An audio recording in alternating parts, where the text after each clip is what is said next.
मैं बेतिया का रहने वाला हूँ और हमारे यहाँ आके देखिएगा तो सेम यही खेल होता है। यहाँ देखा जाए तो हर एक 10 घर में से 8 घर में आपको लाइब्रेरी और कोचिंग संस्थान देखने को मिलेगा। उस लाइब्रेरी के अंदर 8 से 10 फीट तक पानी भर गया और पानी भरने के बाद वहां का जो एग्जिट गेट था वहां का बायोमेट्रिक खराब हो गया। कोचिंग का हब बोला जाता है कमलनाथ नगर को। और सबसे ताज्जुब की बात यह है कि यहाँ एक बार एक देहात में एक कहावत है ना कि एक मेढक अपना सुसु कर देना तो यहाँ बाढ़ आ जाता है। और उस बाढ़ के चलते ना यहाँ के नाला के ऊपर ढक्कन है और ना यहाँ पे कोई साफ सफाई की कोई निगरानी है। कोई भी जगह मिला है ना वहाँ पे ढलने से लोग कोचिंग खोल दे रहे हैं और कोचिंग के नाम पे क्या हो रहा है, बच्चों की जिंदगी को बर्बाद किया जा रहा है।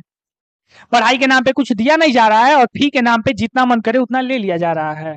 सिलेबस समय से कंप्लीट नहीं कराया जाता है और फिर बच्चों का जब रिजल्ट नहीं होता है तो गार्जियन उन्हें घर बैठा देता है और फिर वो क्या करते हैं, बेरोजगारी का सामना करते हैं। और इनकी मक्कारी तो देखिए, घटना होने के कुछ देर के बाद वहां पे इन लोग आए और पानी इस कदर से वहां पे लगा हुआ था कि उसको निकालने में रात का 1 बज गया। नमस्कार दोस्तों, क्या हाल चाल आपके, कैसे हैं आप लोग। दिन था शनिवार और दिनांक था 27 जुलाई और इंस्टीट्यूट था राव इंस्टीट्यूट और उसके बेसमेंट में चल रही थी एक लाइब्रेरी।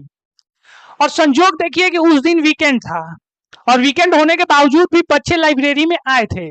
बच्चों की तादाद 20 थी, यानी वहां तकरीबन 20 बच्चे थे।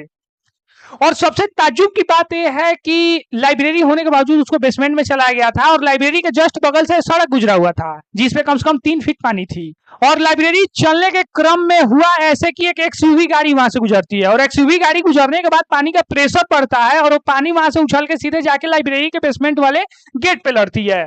और जब वो गेट पे जब पानी लड़ती है तो गेट टूट जाता है। उसके बाद में क्या, जो बेसमेंट में लाइब्रेरी चल रहा था उसमें सारा पानी घुसने लगता है और धीरे धीरे देखते देखते उस लाइब्रेरी के अंदर 8 से 10 फीट तक पानी भर गया। और पानी भरने के बाद वहां का जो एग्जिट गेट था वहां का बायोमेट्रिक खराब हो गया। फिर क्या, सारे बच्चे उसमें फंस गए और जैसे हर एक बार होता है, घटना होने के बाद वहां की पब्लिक हल्ला करती है और उसके बाद में वहां की पुलिस टीम और एनडीआरएफ की टीम ये दोनों वहां के पहुंचते हैं। उसके पीछे पीछे एमसीडी के विभाग के आला अधिकारी भी वहां पे पहुंचे।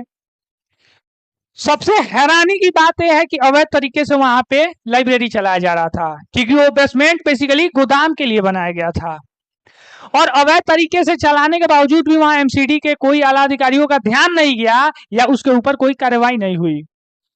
बहाना सबसे बड़ा ये बनाया जा रहा है कि वहां के सारे नाले जाम हो गए थे और अचानक से रोड पे 3 फीट पानी आया था।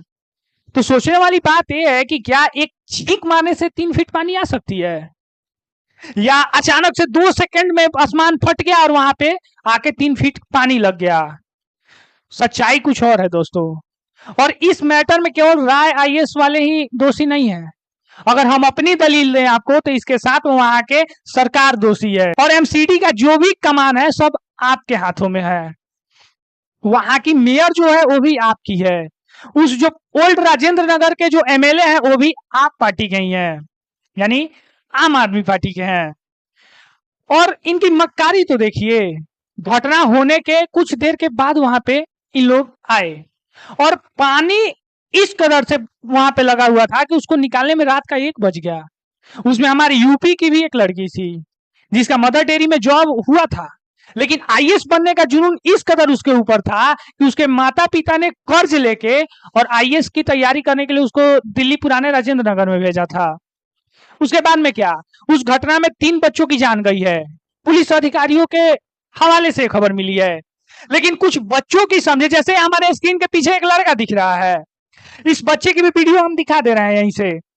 इस बच्चे का कहना है कि उसमें कम से कम 8 से 10 लोगों की जाने गई हैं और वहां की जो निकम्मी सरकार है या वहां की जो एमसीडी की जो टीम है या वहां की जो पुलिस अधिकारी हैं इतने अंधे हो गए हैं कि वो लोग झूठा रिपोर्ट सबको बता रहे हैं और धीरे धीरे इस पे मामला खुलते जा रहा है और ये जो केस है वो रफ्तार पकड़ते जा रही है कि कैसे अवैध तरीके से वहां पे इंस्टीट्यूशन चलाया जाता है, अवैध तरीकों से बच्चों को पढ़ाया जाता है। और इस केस में एमसीडी की सबसे बड़ी मक्कारी देखिए, घटना होने के अगले दिन वहां की नाला की सफाई होने लगी और ये बताया जा रहा है कि वहां का रिकॉर्ड देखने में पता चला कि अप्रैल महीने में ही नाले की सफाई हो गई थी।